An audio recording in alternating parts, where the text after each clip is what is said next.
अस्सलामुअलैकुम। मेरे YouTube channel subscribe करके बेल नोटिफिकेशन को ऑन कर दें ताकि आपको मिलती रहे तमाम चैनल अपडेट्स। आप मेरी वीडियोस को ज़्यादा से ज़्यादा शेयर कर सकते हैं। माँ हर वक्त एक ही बात कहती, लड़कियों अब तुम बड़ी हो गई हो, पराए घर जाना है, सलीके से कोई काम भी नहीं करती तो दूसरे घर जाकर गुजारा कैसे करोगी। ये उम्र का अजीब दौर होता है, लड़कियों पर अचानक पाबंदियां लग जाती हैं। हर वक्त ये एहसास दिलाया जाता है कि तुम अब बड़ी हो गई हो। वो अकल से तो बड़ी नहीं होती ना, बचपन की महक उनके अंदर मौजूद होती है, अगरचे जिस्मानी तौर से बड़ी लगती है। घर वाले उनको बचपन की हदूद से बाहर समझते हुए हर वक्त रोक टोक और डांट डपट करते हैं। तभी लड़कियों का रवैया भी उलझाव भरा हो जाता है। वो बागी सोचों में घिर जाती हैं, कभी तो इतनी डिस्टर्ब होती हैं कि अफसुर्दगी की तह में जा पड़ती हैं। ऐसे में माँ की रहनुमाई की अशद जरूरत होती है। ये अजीम हस्ती जहाँ रहनुमाई करती है, जरूरत महसूस हो तो ढाल भी बन जाती है। जबकि हम दोनों बदनसीब बहनों की माँ तो थी मगर जन्म देने वाली ना रही थी। ये सच है कि जन्म देने वाली की जगह कोई दूसरी औरत पूर नहीं कर सकती, जबकि बीवी ना रहे तो उस खला को किसी दूसरी औरत से पूर कर लिया जाता है। औरत की भी अजीब फितरत है, मेहरबान हो जाए तो माँ जैसा नर्म कोमल रूप अपना लेती है और अगर मेहरबान ना हो तो डायन बन जाती है। जब अब्बा ने दूसरी शादी एक मुतल्लका और उधेड़ उम्र औरत से कर ली तो उस नई माँ का इस्तकबाल हम दोनों बहनों ने हैरत से किया। अब्बा ने पहले से समझा दिया था कि तुम्हारी नई माँ आ रही है, इनकी इज्जत करना, माँ का दर्जा देना, वरना घर में परेशानी का अंधेरा फैल जाएगा। गर्ज एक बाप जिस कदर प्यार से अपनी औलाद को समझा सकता था उन्होंने हमें समझा दिया।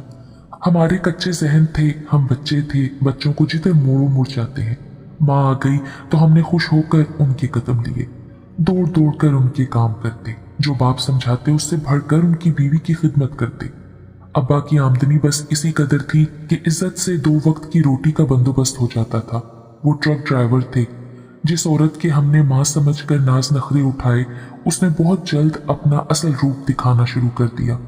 मैं 8वीं जमात और मुझसे छोटी मेरी बहन सदफ 7वीं में थी कि सौतेली माँ ने सबसे पहला वार ये किया कि हमारा स्कूल जाना बंद करा दिया।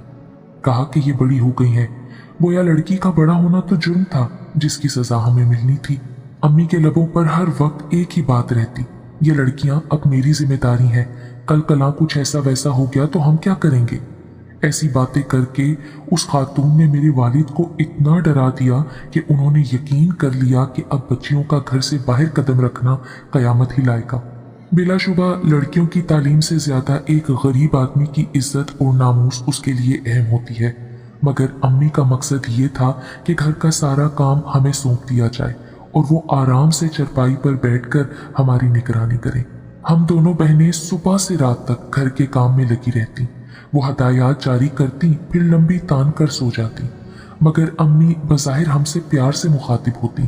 तभी हम दोनों जब कभी किसी बात पर लड़ पड़ती तो उनसे जाकर एक दूसरे की शिकायत करती। वो खूब जानती थी कि इन नासमझों को आपस में दुख बांटने का सलीका नहीं है और हमारा इनके सिवा कोई हमदर्द न था जो हमें समझाता। हम लड़कर अलग बैठकर रोती और ये हमारी लड़ाई से फायदा उठाती। एक बहन की चुगली दूसरी से करती। इनकी बातों में आकर हम बहनों ने ही एक दूसरे को अपना दुश्मन समझना शुरू कर दिया। स्कूल छूटा तो बुरा हाल हो गया। मैं हर वक्त मायूस रहने लगी।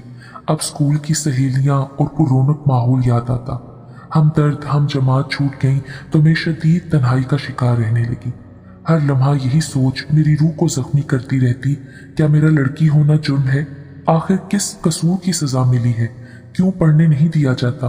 18 साल की हुई तो अम्मी ने रट लगा दी कि फरा बड़ी हो गई है, अब इसे इसके घर का कर देना चाहिए। गर्ज के उन्होंने मेरे वालिद के कान खा लिए। कुछ दिनों बाद अब्बा ने खुशखबरी सुनाई कि कल फरा को देखने मेरे दोस्त की बीवी और कुछ औरतें आ रही हैं, उनकी अच्छी तरह खिदमत मदारत करना। अगले रोज 3 खवातीन आई, मुझ में बहुत दिलचस्पी ली और पसंदीदगी का इजहार किया। वालिद ने बताया कि लड़के का बाप मेरे साथ ट्रक ड्राइवर था और उसका बेटा भी ड्राइविंग करता था।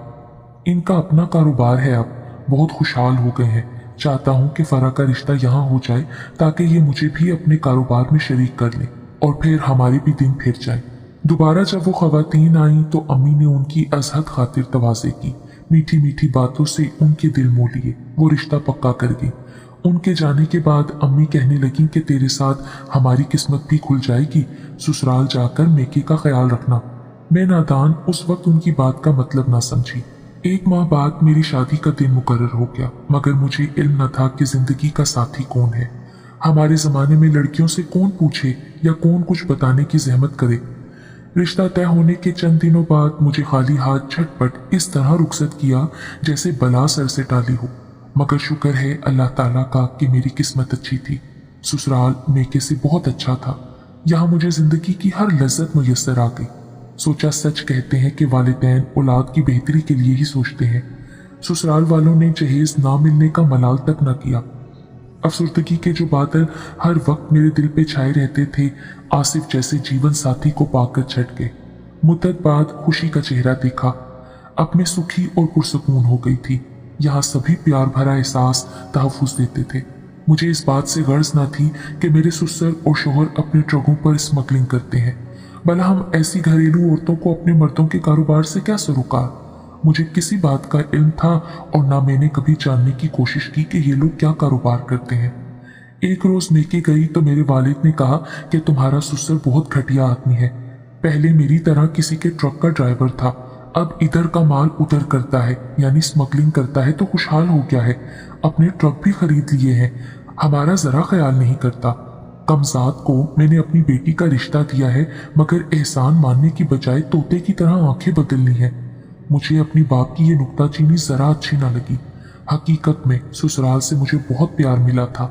उन लोगों ने मेरी कदर की और अपनायत का भरपूर एहसास भी दिया। मुझे इस मामले से गर्ज न रही कि ससुर, शोहर और देवर क्या कारोबार करते हैं। ना मैं इस टो में रहती थी। मैं तो दुआ करती थी कि अल्लाह ऐसा ससुराल हर लड़की को दे। शोहर और उनके घर वालों के प्यार के साए में मेरे पुरसकून खुशियों भरे दिन गुजरने लगे। अब मैंने जाना कि अगर लड़की का ससुराल अच्छा हो तो शादी उसके लिए नेमतों भरा तोहफा होती है।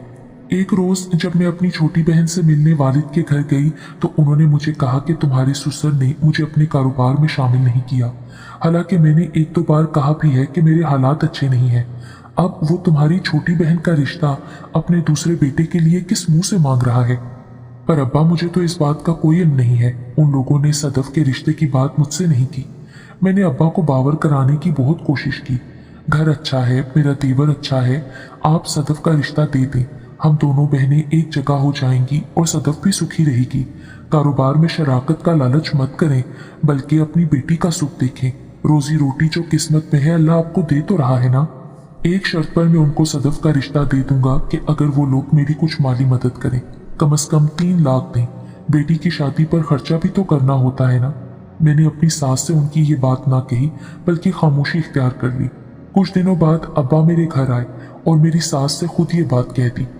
उस वक्त तो वो खामोश हो गई, लेकिन जब वो चले गए तो मुझसे कहा, बेटी अब तेरे अब्बा आए तो उनसे कहना कि बेटियों के रिश्ते इस तरह नहीं किए जाते, बल्कि बाप तो खुद अपनी बेटियों को कुछ न कुछ देकर रुखसत करते हैं, ना कि कुछ लेकर। सास की ये बात सुनकर मेरे दिल पर हाथ पड़ा। सोचने लगी, अल्लाह ने मेरा नसीब अच्छा बनाया है। शोहर के घर खुशियां मिली हैं। मेरे वालिदैन शुक्र करने की बजाय किसी फायदे की आस लगा बैठे हैं। कुछ दिनों बाद अब्बा दोबारा आए। मुझे खौफ हुआ कि कहीं दोबारा वही बात ना कह दें, छोटी बेटी के रिश्ते के बदले रकम ना मांग ले। तभी सास की कही बात कह दी कि अब्बा, सास कहती है बेटियों को वालिदैन कुछ देकर रुखसत करते हैं, ना कि कुछ लेकर। इस बात पर अब्बा को इंतहाई गुस्सा आ गया। ऊंची आवाज में बुरा भला कहने लगे। बोले, मैंने कर्ज के तौर पर रकम मांगी है, भीख नहीं मांगी। अल्लाह जाने ये 2 टके के लोग खुद को क्या समझते हैं। मैं जरूरतमंद हूँ। अगर कर्ज बतौर रकम दे देते तो कुछ जाती काम कर लेता और रकम वापस कर देता, मगर कितने नीच लोग हैं ये। तुम्हारी सास ने बात का बतंगड़ बना लिया है। जब वो ये बात कह रहे थे उसी वक्त ससुर साहब आ गए और उनके मुंह से ये अल्फाज सुने। उनको बेहद नागवार गुजरा। कहने लगे कि तुम सरेआम मेरी बीवी को मेरे घर में बैठकर बुरा भला कह रहे हो। अगर तुम मेरे घर ना बैठे होते तो अपनी शरीक हयात से तुम्हारे तल्ख लहजे में ऊंचा बोलने पर तुम्हें अच्छा मजा चखा देता। तुम्हें क्या हक पहुंचता है कि मेरी छत तले मेरी शरीक हयात से ऊंचा बोलो और बदतमीजी करो। अब्बा को भी तैश आ गया। कहा कि सिर्फ तेरी ही औरत यहाँ नहीं है, मेरी बेटी भी यहाँ रहती है। मैं तुम्हारी बीवी से नहीं अपनी बेटी से बात कर रहा था और अब मैं अपनी बेटी को घर ले जा रहा हूँ। जिस घर में मेरी इज्जत नहीं, वहां मेरी बेटी भी नहीं रहेगी। अब्बा ने मेरा बाजू पकड़कर कहा कि उठो और मेरे साथ घर चलो, मैं तुम्हें इन बेलिहाज लोगों में नहीं छोड़ सकता। उसी वक्त मेरे शोहर आसिफ आ गए। बोले, क्या मामला है? आप लोगों की आवाज गली तक आ रही थी। मेरे ससुर ने बताया कि तुम्हारी बीवी का बाप हमारे घर आकर तुम्हारी माँ के साथ बदतमीजी से बात कर रहा था और अब फराह को भी ले जा रहा है। आसिफ ने मुझे बाजू से पकड़ लिया। कहने लगे, फराह तुम हरगिज अपने बाप के साथ मेके न जाओगी। अगर चली गई तो याद रखना हम तुम्हें लेने नहीं आएंगे। अब मैं दरमियान में परेशान खड़ी थी। एक तरफ बाप तो दूसरी तरफ मेरी जिंदगी का साथी। अल्लाह ऐसी घड़ी कभी किसी औरत पर ना लाए। उन दिनों में उम्मीद से थी, सोचा कि मेके बिन जी सकती हूँ, मगर इन हालात में घर से कदम निकालना दुरुस्त ना होगा कि मेरी जिंदगी के साथ एक और जिंदगी का भी सवाल था। मैंने दिल में ठान ली कि वालिद नाराज होते हैं तो हो, मगर मैं अपना घर, अपना ससुराल नहीं छोड़ूंगी। जबकि मुझे ससुराल वालों से कोई शिकायत भी न थी, बल्कि आसिफ ने तो जिंदगी का सभी सुख मुझे दिया था।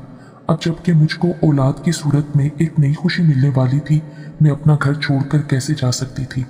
मैंने अब्बा से कह दिया कि मैं आपके साथ नहीं जा सकती, मुझे अपने घर में बसने दें। बोले, आज तुमने मेरी इज्जत ना रखी तो समझ लूंगा कि तुम मेरे लिए मर चुकी हो।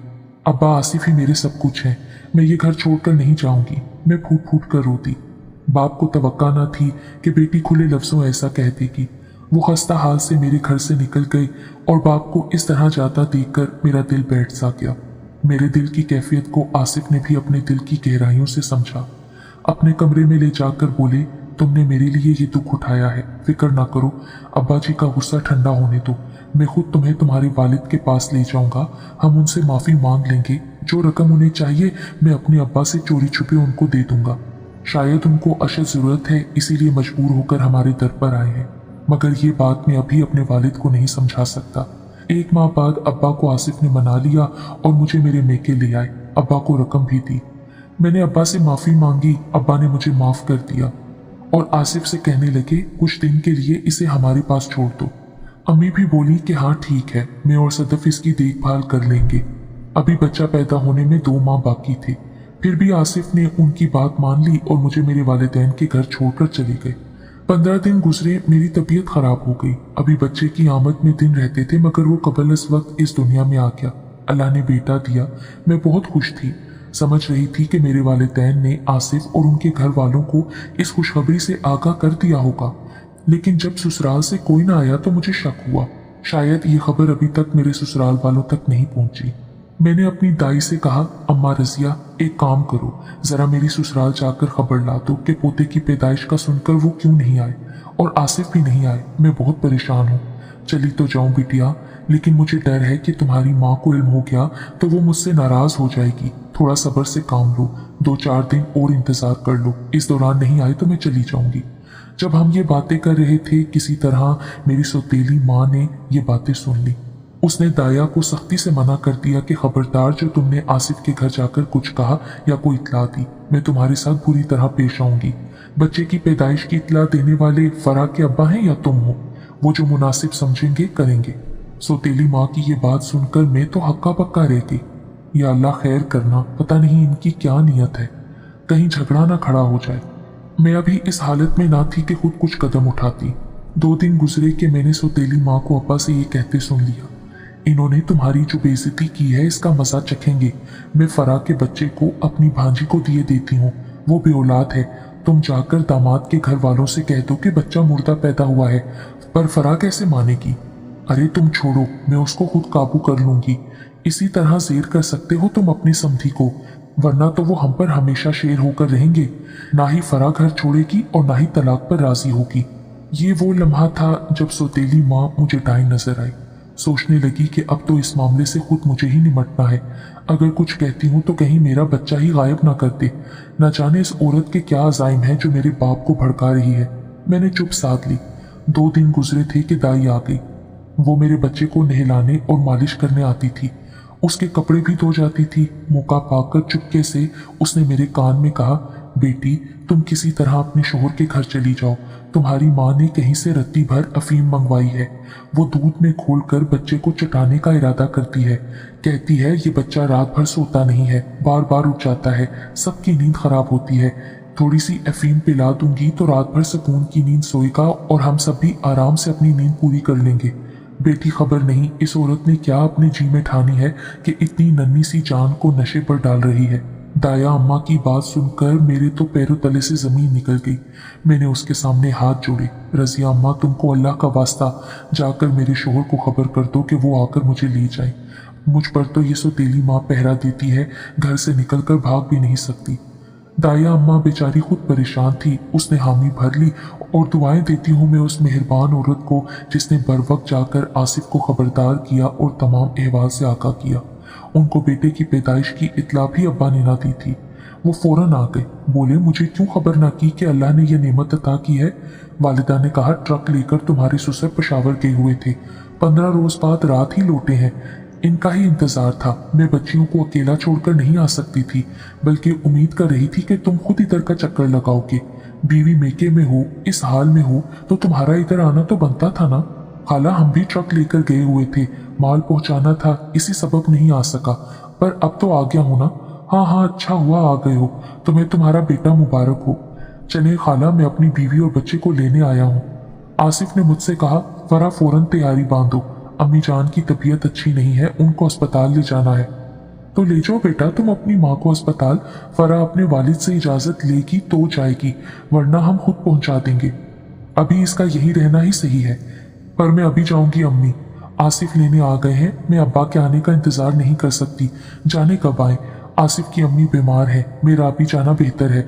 मुझे सामान समेटते देखकर उन्होंने पड़ोसी के लड़के को अड्डे भेजकर उसी वक्त अब्बा को बुलवा लिया। वो अड्डे पर ही थे तो फौरन आ गए। ना दुआ ना सलाम, दामाद से कहने लगे, तुम जाओ, अभी फरा तुम्हारे साथ नहीं जाएगी, मुनासिब वक्त पर खुद छोड़ जाऊंगा। अब्बा की ये बात सुनकर मैं तो तड़पने लगी। या अल्लाह रहम कर, जाने इनकी क्या नीयत है, क्या दिल में ठान ली है। मेरे बच्चे की फूल सी जान के दर पे हो गए हैं, तो मैं क्या करूंगी। दाया से नशा चटाने का कहा है, इसलिए कि ये बच्चा तलाक और मेरी जिंदगी की राह में रुकावट न बन जाए। ये सोचें मुझे सांपों की तरह लपेट रही थी। मैं जाने को बसीद हो गई और अब ये मुझे झूठी तसल्लियां दे रहे थे। अब समझ में आया कि मेरे बाप की सोचों का रुख मोड़ने वाली और उनको राह से भटकाने वाली मेरी यही नाम नेहाद सौतेली माँ थी, जो रकम की खातिर मेरी जिंदगी बर्बाद करने पर तुली थी। हालांकि मेरे शोहर ने खुद से 3 लाख दे भी दिए थे। असल में सुसर साहब ने अपने कारोबारी राजों में मेरे वालिद को शरीक न किया, इसी बात का उनको गुस्सा था। आसिफ ने अब्बा के बदले हुए तेवर देखकर मसलहत से काम लिया। कहा, ठीक है, मैं अभी जाता हूँ, कुछ दिन बाद फरा को लेने आ जाएंगे, जब तक मेरी अम्मी की तबीयत भी संभल जाएगी। आप खफा ना हो, आपकी इजाज़त के बगैर मैं आपकी बेटी और नवासे को कैसे ले जा सकता हूँ। वालिद दामाद की इस बात से कुछ शांत हुए। बीवी से कहा कि आसिफ दुरुस्त आदमी है, मेरा इसके साथ कोई झगड़ा नहीं है, इनको खाना वगैरह खिलाओ, मैं वापस अड्डे जा रहा हूँ, कोई बात हो तो मुझे पड़ोस से फ़ोन करके बुलवा लेना। अब्बा चले गए। आसिफ ने मुझसे कहा कि तुम कल तैयार रहना, कल मैं कार गली में रोककर हॉर्न दूंगा, तुम बच्चे को उठाकर फौरन बाहर आ जाना। मैं तो रात भर ना सो सकी, मगर मेरा मासूम बच्चा गहरी नींद सोता रहा, क्योंकि सौतेली माँ ने जरूर उसको हल्का सा नशा दिया था। वो एक बार भी ना उठा। मैं सारी रात गोद में ले लेकर उसका सांस देखती और दुआ करती रही कि ऐ रब, आज की रात खैरियत से गुजर जाए। सुबह हुई तो भी मेरा मासूम ना जागा और ना उसने दूध पिया। मेरा तो ऐसा हाल था कि जीती थी ना मरती थी। अल्लाह अल्लाह करके शाम के 4 बजे सदफ को मैंने सिखा दिया था कि हॉर्न की आवाज़ सुनते ही दरवाजे की कुंडी खोल दे। उसने मेरे घर से निकलने में मेरी मदद की। सौतेली माँ के कमरे का दरवाज़ा भीड़ दिया। वो दोपहर का खाना खाने के बाद अपने कमरे में लेट जाती थी और शाम 6 बजे तक सोती रहती थी। उस वक्त के बीच में बच्चे को उठाकर मैं कमरे से निकली। गली में आसिफ कार में मेरा इंतजार कर रहे थे। तभी मेरा बच्चा भी थोड़ा सा कसमसाया तो मैंने अल्लाह का शुक्र अदा किया। आसिफ मुझे और बेटे को लेकर घर आ गए। अपने शोहर के साथ ससुराल में दाखिल हुई तो अल्लाह का शुक्र अदा किया। तय कर लिया कि दोबारा अब्बा के घर लौटकर कभी ना जाऊंगी। वो दिन और आज का दिन 20 बरस बीत गए। अब्बा के घर दोबारा कदम नहीं रखा। उन्होंने सदफ की शादी अपने अजीजों में कर दी थी। उसका शोहर भी ड्राइवर ही था। बहुत खुशहाल नहीं है जो तो उसकी रोजी रोटी पूरी होती है। सौतेली माँ वालिद की वफात के बाद अपने मेके लौट गई थी। अपनी जिंदगी में एक बार अब्बा मुझे मनाने आए थे, लेकिन मैंने उनके घर जाने से मना कर दिया था। वो फिर ना आए। आज भी मुझे अपने अब्बा को मना करके रंजीदा करने का बहुत दुख है। ये दुख मेरे दिल का जख्म बन गया है, क्योंकि वालिदैन तो औलाद के लिए साया होते हैं, लेकिन कुछ बच्चे बदकिस्मत होते हैं कि हालात के हाथों मजबूर होकर इस साये को खो देते हैं। बेशक वालिदैन भी नेमत होते हैं, लेकिन जब लालच दिलों में जगह बना ले तो नेमतों के ये सायादार शजर सूख जाते हैं और अपना साया खो देते हैं। और फिर जब माँ बाप अपना साया खो दें तो फिर औलाद को भी ऐसे शजर की जरूरत नहीं होती।